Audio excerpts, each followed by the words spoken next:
Hi అండి. ఇక్కడ కనిపిస్తున్న ఈ యొక్క దుంపలు వచ్చేసి ప్యూర్ నాటు ఆకాకర, వాటిని బోడకాకర అని చెప్పేసి అంటారు కదండి. ఆ దుంపలండి. మనం ప్రజెంట్ మే నెలలో అన్ని చోట్ల కూడా మనకి ఎక్కువగా వర్షాలు పడుతున్నాయి కదా.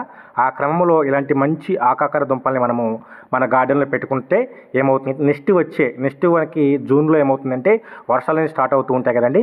అప్పుడు వీటి నుంచి మనకి కొద్దిగా మనకి పిలకలు వచ్చే అవకాశం ఉంటుందండి. సో ఎప్పుడైతే మనకి వీటి నుంచి పిలకలు వస్తాయో, సో పిలకలు వచ్చిన విత్ఇన్ మనకి 25 నుంచి 30 డేస్లో మనకి క్రాప్ అనేది స్టార్ట్ అవుతుందండి. సో మీలో ఎవరికైనా ఆకాకర మేల్ ఫీమేల్ అంటే ఆడ మగ ఆకాకర దుంపలు కావాల్సిన వారు మనకి వాట్సాప్లో మీరు ఆర్డర్ పెట్టేసుకోండి. మనము భారతదేశంలో ఎక్కడికైనా సరే ఇలాంటి మంచి ప్యూర్ నాటు ఆకాకర దుంపలు మనము సప్లై చేస్తామండి. సో ఇలాంటి ఆకాకర దుంపల్ని మనము ఈ టైంలో పెట్టుకోవటం కొంచెం రిస్క్ అయినా సరే మీరు ఈ టైంలో మీరు జాగ్రత్తగా వీటిని వాటరింగ్ తక్కువ ఇచ్చుకుంటూ మీరు జాగ్రత్తగా కాపాడుకుంటే మీకు లైఫ్ లాంగ్ ఆకాకర ఉంటుంది. దాంతోపాటు మనకి త్వరగా ఆకాకర అనేది వచ్చే అవకాశం అనేది ఉంటుంది. అంటే వీటి నుంచి త్వరగా మనకి కాయలు వచ్చే అవకాశం అనేది సూపర్గా ఉంటుందండి.